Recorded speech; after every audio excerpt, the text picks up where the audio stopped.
Y lo tenemos en línea a Carlos Brasesco, que es apoderado legal de la Unión del Personal Auxiliar de Casas Particulares, de UPAC, del sindicato. Carlos, Alejandro Di Vía se saluda, ¿cómo andamos? Buenos días, Alejandro.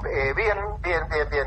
Perfecto. Carlos, bueno, salieron análisis de la OIT, sigue alto el tema de precariedad. Esto es algo con lo que han luchado durante mucho tiempo. Hoy, ¿qué números están dando y si la pandemia obviamente contribuyó a esta situación? Sí, Alejandro, lamentablemente no solo siguen, sino que se han incrementado los índices de informalidad y de trabajo en negro. Es decir, hasta, digamos, marzo del año pasado, que es cuando comenzó la terrible pandemia que estamos atravesando, se podía hablar que más o menos el número de trabajadoras en negro informal estaban en un 70%, más o menos. Y ahora eso se ha incrementado a un poco más de un 75%, lamentablemente. Es decir, la realidad, el informe de OIT, que lo conocemos porque estamos en contacto incluso con OIT de Argentina también y demás, es correcto. Lamentablemente es preocupante. La situación es que solamente un poco menos de un 25% del universo de trabajadoras están en blanco y registradas. Esta es la realidad.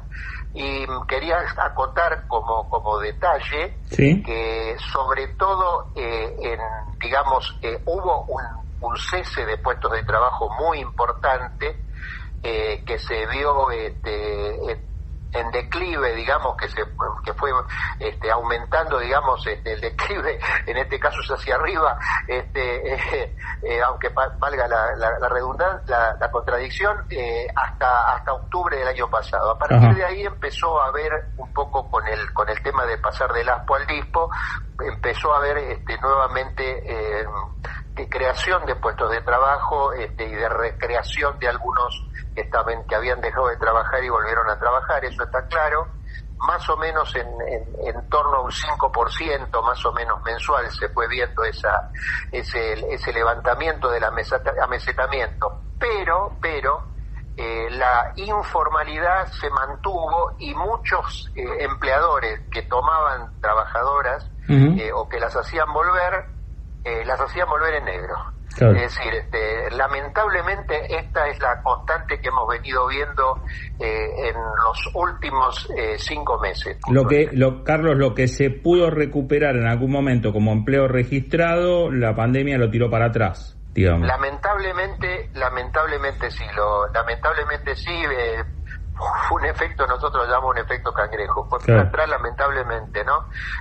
Sí, y lógicamente no se ha visto recuperado, ¿no? Inclusive también había gente que estaba trabajando a jornada completa y demás, y o varios días, por ejemplo, aquellos que trabajan por días y por horas, y han visto reducidos su caudal de días o de horas de trabajo y demás. O sea, lamentablemente ha habido una reducción importante y creciente.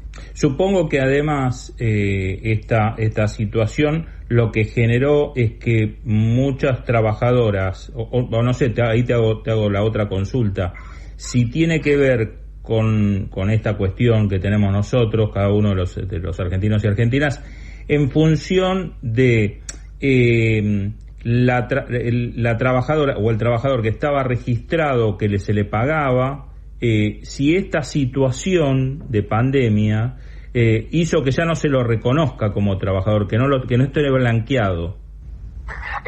Claro, Alejandro, tenés varias hipótesis que se dieron. Por ejemplo, hubo trabajadoras que estaban blanqueadas, que no la dieron de baja ni se dieron de baja, pero que dejaron de tener aportes, por ejemplo. Por eso ha habido un informe del Ministerio de Trabajo que contemplaba eso como pérdida de la fuente de trabajo. No siempre fue así.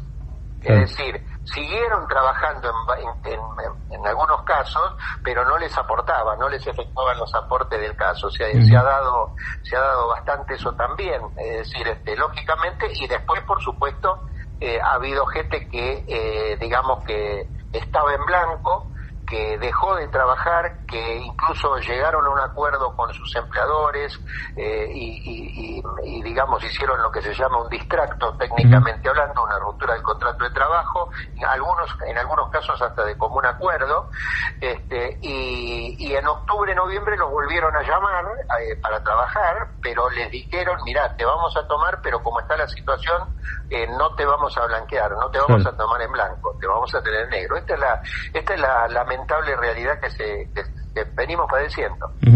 Bien, Carlos, bueno, como siempre, el análisis de la situación de las trabajadoras y trabajadores de casas particulares. Te mandamos un abrazo y te agradecemos el contacto con Radio del Plata, con La Primera Piedra. Gracias, Alejandro, gracias por permitir visibilizar esto y bueno, les deseo un buen día a todos, a toda la audiencia, y ojalá podamos salir adelante y que los puestos de trabajo se recuperen y que la gente tome conciencia de lo importante que es estar en blanco y registrado. Abrazo. Incluso los empleadores. Abrazo enorme, gracias. Gracias igualmente.